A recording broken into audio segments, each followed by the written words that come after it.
ಸ್ನೇಹಿತರೆ, ಗೃಹಲಕ್ಷ್ಮಿ ಯೋಜನೆ ಹಣದ ಕುರಿತು ಸಾಕಷ್ಟು ಚರ್ಚೆ ಆಗುತ್ತಿದೆ. ಕಳೆದ 2-3 ದಿನದಿಂದ ತುಂಬಾನೇ ಚರ್ಚೆ ಆಗುತ್ತಿದೆ. ಗೃಹಲಕ್ಷ್ಮಿ ಯೋಜನೆ ಹಣ 2025ರಲ್ಲಿ ಬರುವಂಥದ್ದು ಹಣ ಏನಾದರೂ ಸ್ಟಾಪ್ ಆಗುತ್ತಾ? ನಮಗೆ ಇನ್ನು ಮುಂದೆ ಗೃಹಲಕ್ಷ್ಮಿ ಯೋಜನೆ ಹಣ ಬರಲ್ವಾ? ಯಾಕೆ ಅಂದರೆ ಇಲ್ಲಿ ಒಂದು ಕಡೆ ಲಕ್ಷ್ಮೀ ಹೆಬ್ಬಾಳ್ಕರ್ ಅವರಿಗೆ ಅಪಘಾತ ಆಗಿರುವಂಥದ್ದು, ಅವರ ಒಂದು ಕಾರು ಡಿಕ್ಕಿ ಹೊಡೆದಿರುವಂಥದ್ದು.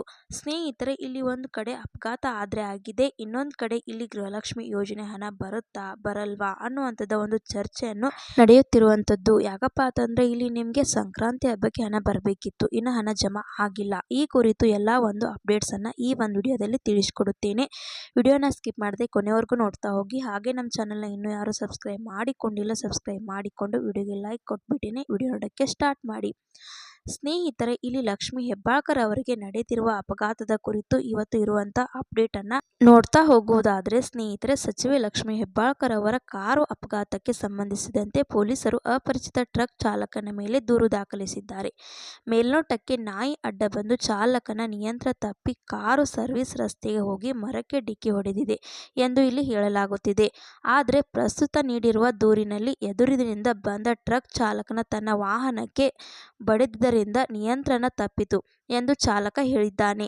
ಚಿತ್ತೂರು ಪೊಲೀಸ್ ಠಾಣೆಯಲ್ಲಿ ಈ ಬಗ್ಗೆ ದೂರು ದಾಖಲಾಗಿದ್ದು, ಈ ಸಂಬಂಧಕ್ಕೆ ಕಾರು ಚಾಲಕ ನೀಡಿರುವ ದೂರಿನಲ್ಲಿ ಧಾರವಾಡ ಬೆಳಗಾವಿ ಮಧ್ಯದ ರಾಷ್ಟ್ರೀಯ ಹೆದ್ದಾರಿ 48ರಲ್ಲಿ ಬರುವಾಗ ನಮ್ಮ ಮುಂದೆ ಲೆನೋವಾ ಬಂದಿದ್ದರಿಂದ ಬಂದು ಹೋಗುತ್ತಿದ್ದು, ಕ್ಯಾಂಟರ್ ಟ್ರಕ್ ಚಾಲಕ ಯಾವುದೇ ಮುನ್ಸೂಚನೆ ಕೊಡದೆ ಎಡಬದಿಗೆ ಬಂದ ಇದರಿಂದ ನಮ್ಮ ಕಾರಿನ ಬಲಬದಿಗೆ ಅದು ತಾಗಿದ್ದರಿಂದ ಸರ್ವಿಸ್ ರಸ್ತೆಯಲ್ಲಿ ಚಲಿಸಿ ಮರಕ್ಕೆ ಡಿಕ್ಕಿ ಹೊಡೆದೆ ಎಂದು ಚಾಲಕ ದಾರಿಯಲ್ಲಿ ಉಲ್ಲೇಖಿಸಿದ್ದಾನೆ. ಈ ವೇಳೆ ಟ್ರಕ್ ಚಾಲಕ ವಾಹನ ನಿಲ್ಲಿಸದೆ ಪರಾರಿಯಾಗಿದ್ದಾನೆ ಎಂದು ದೂರಿನಲ್ಲಿ ತಿಳಿಸಲಾಗಿದೆ.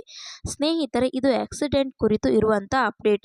ಈಗ 16ನೇ ಕಂತಿನ ಹಣ ಯಾವಾಗ ಬರುತ್ತೆ ಅಂತ ನೀವು ಕೇಳುವುದಾದ್ರೆ, ಸ್ನೇಹಿತರೆ, ಈಗ ಸಂಕ್ರಾಂತಿ ಹಬ್ಬಕ್ಕೆ ನಿಮಗೆ ಹಣ ಜಮಾ ಮಾಡ್ತೀವಿ ಅಂತ ಲಕ್ಷ್ಮೀ ಹೆಬ್ಬಾಳ್ಕರ್ ಅವರು ಹೇಳಿದ್ರು. ಹಾಗೇನೆ ಚಂದ್ರ ಭೂಪಾಲ್ ಕೂಡ ಅವರು ತಿಳಿಸಿಕೊಟ್ಟಿದ್ರು. ಆದ್ರೆ ಹಣ ಬಂದು ನಿಮಗೆ ಜಮಾ ಆಗಿರ್ಲಿಲ್ಲ ನೋಡಿ. ಇಲ್ಲಿ ಪಿಂಚಣಿ ಹಣ ಎಲ್ಲ ಪೆಂಡಿಂಗ್ ಇತ್ತು. ಮೊದಲು ಆ ಒಂದು ಹಣವನ್ನೆಲ್ಲ ಜಮಾ ಮಾಡುತ್ತಿದ್ದಾರೆ. ಈಗ 16ನೇ ಕಂತಿನ ಹಣದಲ್ಲಿ ಏನಾದರೂ ಸಮಸ್ಯೆ ಆಗಿದ್ರೆ ಇಷ್ಟೊಂದು ದಿನ ಲಕ್ಷ್ಮೀ ಹೆಬ್ಬಾಳ್ಕರ್ ಅವರು ನೋಡಿಕೊಳ್ಳುತ್ತಿದ್ರು. ಈಗ ಅವರಿಗೆ ಅಪಘಾತ ಆಗಿದೆ, ಅದರಿಂದ ಈಗ ಬೇರೆ ಅಧಿಕಾರಿಗಳು ಬಂದು ಏನು ಸಮಸ್ಯೆ ಆಗಿದೆ ಏನು ನೋಡ್ಬಿಟ್ಟು ನಿಮಗೆ ಗೃಹಲಕ್ಷ್ಮಿಯ 16ನೇ ಕಂತಿನ ಹಣ ಆದರೆ ಶೀಘ್ರದಲ್ಲೇ ಜಮಾ ಮಾಡ್ತಾರೆ.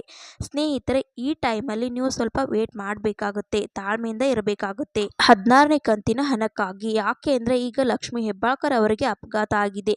ನಿಮಗೂ ಒಂದು ತಿಂಗಳು ಹಣ ಲೇಟ್ ಆಗಿ ಬಂದರೂ ಪರವಾಗಿಲ್ಲ, ವೇಟ್ ಮಾಡಿ ತಾಳ್ಮೆಯಿಂದ. ಈಗ ಆದಷ್ಟು ಬೇಗ ಲಕ್ಷ್ಮೀ ಹೆಬ್ಬಾಳ್ಕರ್ ಅವರು ಗುಣಮುಖರಾಗಲಿ ಅಂತ ನಾವು ಆ ಒಂದು ದೇವರಲ್ಲಿ ಪ್ರಾರ್ಥನೆ ಮಾಡಿಕೊಳ್ಳೋಣ. ಅವರು ಈಗ ಹುಷಾರಾಗಿರಲಿ. ಸ್ನೇಹಿತರೆ, ನೀವು ಎಲ್ಲರೂ ಇಂತಹ ಟೈಮಲ್ಲೇ ಸಪೋರ್ಟ್ ಅನ್ನ ಮಾಡಬೇಕಾಗುತ್ತೆ. ಸರ್ಕಾರಕ್ಕೆ ಕೂಡ ಸ್ವಲ್ಪ ಸಪೋರ್ಟ್ ಮಾಡಬೇಕಾಗುತ್ತದೆ. ಸ್ವಲ್ಪ ದಿನ ವೇಟ್ ಮಾಡಿ, ಗೃಹಲಕ್ಷ್ಮಿ ಯೋಜನೆಯ 16ನೇ ಕಂತಿನ ಬಂದೇ ಬರುತ್ತೆ. ಈಗ ಅವರು ಗುಣಮುಖರಾಗಿ ಬರಲಿ ಅಂತ ನಿಮಗೆ ಹಣ ಬರುತ್ತೆ ಅಂತ ಏನಿಲ್ಲ. ನಿಮಗೆ ಬೇರೆ ಅಧಿಕಾರಿಗಳು ಈ ಕುರಿತು ಏನೇನು ಸಮಸ್ಯೆ ಆಗಿದೆ ಅಂತ ನೋಡಿ ನಿಮಗೆ 16ನೇ ಕಂತಿನ ಹಣ ಜಮಾ ಮಾಡ್ತಾರೆ. ಹಣಕಾಸು ಇಲಾಖೆಯಿಂದ ಆಲ್ರೆಡಿ 16ನೇ ಕಂತಿನ ಹಣ ಬಿಡುಗಡೆ ಆಗಿರುವಂಥದ್ದು, ಇನ್ನು ನಿಮ್ಮ ಖಾತೆಗಳಿಗೆ ಬಂದು ಜಮಾ ಆಗುವಂಥದ್ದು ಅಷ್ಟೇ ಬಾಕಿ ಇರುವಂಥದ್ದು. ಅದು ಕೂಡ ಹಣ ಬಂದು ನಿಮ್ಮ ಖಾತೆಗಳಿಗೆ ಜಮಾ ಆಗುತ್ತೆ. ಸ್ನೇಹಿತರೆ, ತಲೆ ಕೆಡಿಸ್ಕೊಳ್ಬೇಡಿ. ಈಗ ಗೃಹಲಕ್ಷ್ಮಿ ಯೋಜನೆಯ 1ರಿಂದ 15ನೇ ಕಂತಿನ ಹಣದವರೆಗೂ ಕೂಡ ನಿಮಗೆ ಹಣ ಕರೆಕ್ಟ್ ಆಗಿ ಬಂದಿದೆಯಾ ಅಂದರೆ ಜಮಾ ಆಗಿದೆಯಾ ಆಗಿಲ್ವಾ ಅನ್ನೋವಂಥದ್ದನ್ನು ಪ್ರತಿಯೊಬ್ಬರು ವಿಡಿಯೋಗೆ ಲೈಕ್ ಮಾಡಿಬಿಟ್ಟು ಕಮೆಂಟ್ ಮುಖಾಂತರ ತಿಳಿಸಿ. ಈ ರೀತಿಯ ಅಂತ ಗೃಹಲಕ್ಷ್ಮಿ ಬಗ್ಗೆ ಅಪ್ಡೇಟ್ಸ್ ಬಂದಿತ್ತು, ತಿಳಿಸ್ಕೊಡೋಣ ಅಂತ ವಿಡಿಯೋ ಮಾಡಿದ್ದೆ. ವಿಡಿಯೋ ಇಷ್ಟ ಆದರೆ ಲೈಕ್ ಮಾಡಿ, ಶೇರ್ ಮಾಡಿ, ಸಬ್ಸ್ಕ್ರೈಬ್ ಮಾಡಿ ಅಂತ ಹೇಳ್ತಾ ಮತ್ತೆ ಮುಂದಿನ ಮಾಹಿತಿಯೊಂದಿಗೆ ಸಿಗೋಣ. ಅಲ್ಲಿ ತನಕ bye bye, take care friends.